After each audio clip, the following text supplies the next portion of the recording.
Hey guys, Irish here. Today we have a showdown between Admiral Failspy, playing Hatsune Miku, and Linus, who's going to be playing as a crazy katana lady. So, right away looking at Failspy's deck, it's a little bit weird.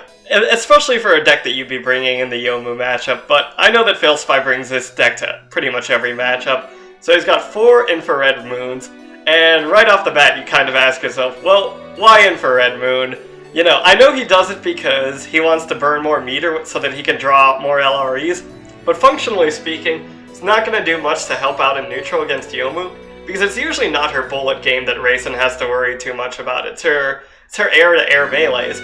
Also has Elixir, which is also not that great, because typically you want to pop Elixir whenever you get a knockdown on an opponent and you have enough time to follow up on it, but it's really difficult to do any sort of Okizeme against Youmu, even when you're not popping Elixirs, so I think you're just kind of throwing away Oki by using that card. Rest of it looks fairly standard. He's got Mind Explosion, LRE, and 2 coins. Now, if you look over at Linus' side, also a fairly standard Youmu deck as far as the spell cards go. He's got Slash of Present, he's got Meditation, Slash of Eternity, but something that he does have that's a little bit interesting is that he actually does have the Wicked Soul 2/2 alt, so we'll see how that works out for him, and if he really gets a chance to use it. Let's jump right in. So I did get a bit of a chance to look at this game before, I opened it up and started commentary.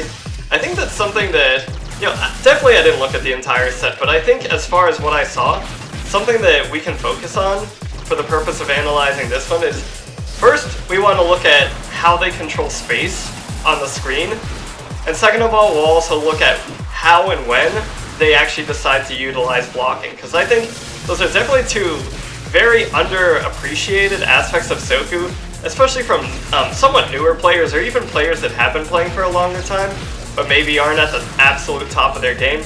So as you can see here, movement on both of them's side is a little bit sloppy, in the sense that both of them give up mid-screen control pretty often. So you can tell with Linus especially, his jump-in J5As often cause him to just flip over the opponent, like right there, you saw it with Reisen there. He just did a J5A and actually lost mid-screen control because of it. It forced him to come out with a 6-6E, which Failspy then blocked, and pretty much got pressure off of. And there, Failspy whipping himself into the corner, losing mid-screen control again with a 6-6A. So, definitely both players have to be a lot more mindful of how they're holding on to mid-screen. Because, I mean, one of the important things about Soku is if you hold on to mid-screen, I think that corner control is so important in Soku that holding on to mid-screen becomes even more important as a result of that, right?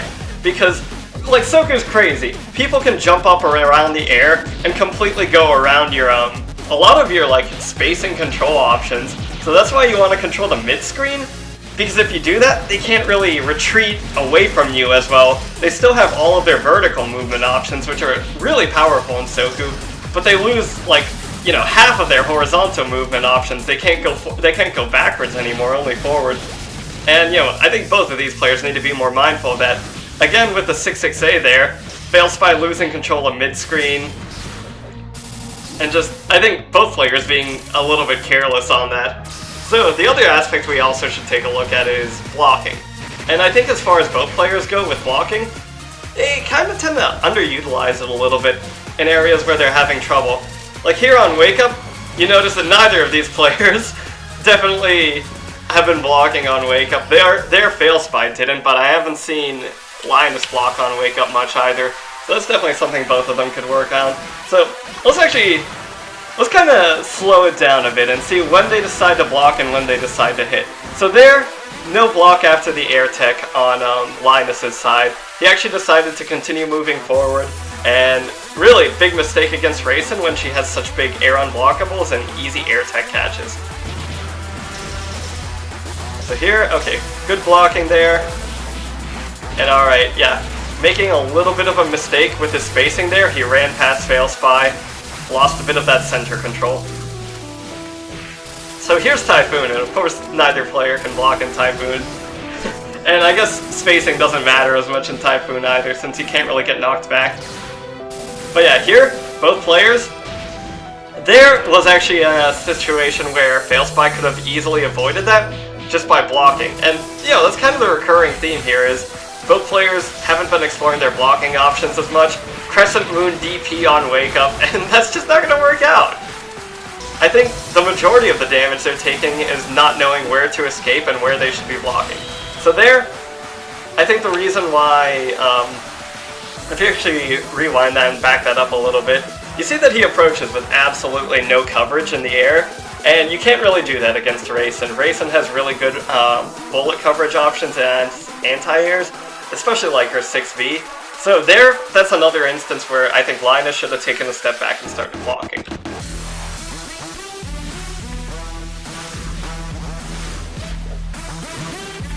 So, alright, both players being a little bit more cautious. Linus actually doing a better job of controlling mid-screen here.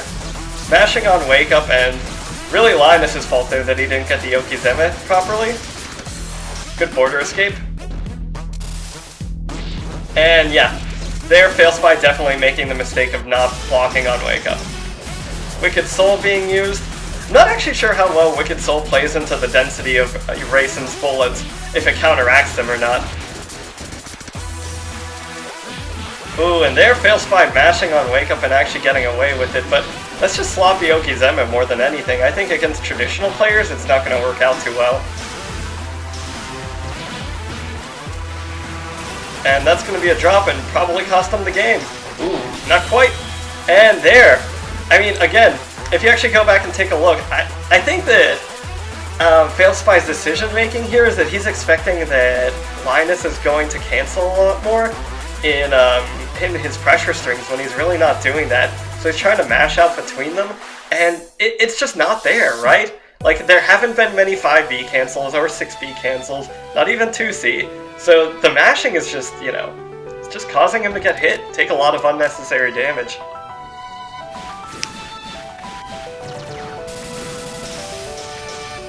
Okay, so there, a lot more patient, blocking more. But that I would have been a little bit cautious about. Typically, whenever you get backed up in the mid-screen pressure, and your opponent is further away from you, they're going to throw out a bullet, which means throwing out your own melee to try to counteract the bullet's typically never going to work at that distance. Slash of Meditation, not really doing too much damage there. Jumping on Wake Up, getting hit. Ooh, and there, Failspy, he saw the J6A, and he thought it was a little space where he can mash out between. But I mean, it isn't a bad idea to be able to recognize J6A and say, hey, I need to be able to do something after this, because this is a command aerial. But there I definitely would have gone for the border escape instead of trying to mash out after it.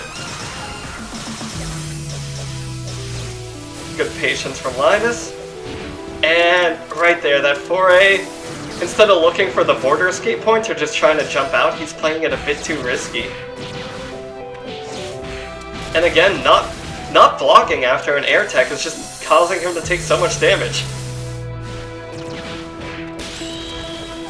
So, of course, these aren't always the highest level games that we look at, but it's good to take a look at this stuff because, especially pointing out smaller details where players could be improving, and such fundamental things like spacing and blocking, they're really good to take a look at, especially when they're causing so much damage to be handed out to both players really here. So see, that border escape there was actually, he didn't get hit at all. If he had been continuing to do that throughout most of Failspy's pressure strings, I think he'd be a lot safer. That was a good chicken block there, and chicken blocking is definitely preferable to not blocking.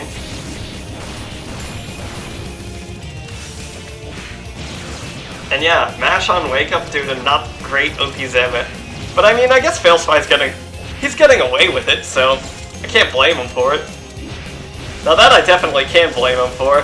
Good Okizeme there by Linus actually catching him with the J6A. Now Spring Haze, yes, okay, correctly decided there by Linus. Spring Haze actually makes it so that you can graze through melees, even though it costs a bit of spirit. So grazing in Spring Haze, or if you're in pressure against Spring Haze, you can basically just counteract it by doing D6 and then just jumping out of there. But there are a couple things you have to actually watch out for. That stuff with a lot of active frames, like a few 6.6As and 6.2.3s, they can cause you to get all of your orbs drained really quickly. And then aside from that, if somebody actually has you in a block string and they keep it 100% airtight, you're not actually going to have an area to block, or to D6 out of, to jump out of either, during Spring Haze, so that's something you have to watch out for. Good LRE, 6-6B, getting hit by MASH on Wake Up. And here, you know, something that I would consider if I were Linus as a defensive move against this mid-screen pressure is actually you could test out a couple of backdashes here and there, especially if he's staggering his pressure. Backdashes can be really good at building a bit of distance between you and Reisen, and you can use that distance to get out of there and re-establish control in mid-screen. So, you know, it's just exploring alternative options outside of mashing. There's a lot more you can do to mash. And, you know, you can do border escapes. That was a good border escape. You can backdash. You can chicken block. You can just regularly try to D6 out of pressure, depending on if you think they're going to do bullets or, you know, melee. So you have to be careful about that. And a good Slash of Eternity there, finishing out that game for Linus. So yeah, it's a little bit hard to say too much about this game, or this set really, because, alright, so both players, as far as their deck's concerned, not really, they didn't really help out too much. No coin was used really by either of them to escape pressure pretty much at all. LRE was hit a few times, but also whiffed. Slash of Eternity hit a few times. Wicked Soul also did a little bit of work, but really it all comes down to fundamentals for this match, not really about counter-picking decks. I think fundamentally speaking, both of the players were making similar mistakes, but, you know, who was making a worse mistake on their blocking and their mid-screen control kind of determined the outcome of this set.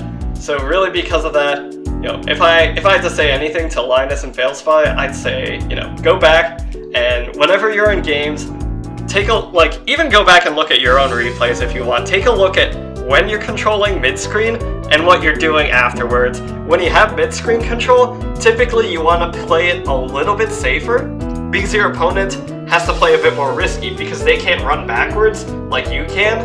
They have to run forwards or upwards. So there you can set up bullets and then slowly make your approach to jump in. But if you're just wildly going in for the J5A, you honestly get low profile a lot, you get put into the corner yourself, and you lose all of your momentum. And same thing goes with blocking. If you're already in a situation where you are at a disadvantage, don't take the damage. Like, make the decision to block, chicken block, border escape. Blocking isn't the end of the world. It just means that you basically bide yourself a little bit of time so that you can make a better move, like border escaping, backdashing, high jumping, what have you. Even a DP if you want to, like if you're Linus, for example. But yeah, it was a nice set to watch, and I hope some of this advice is helpful. So, I'll see you guys later. Have a great night.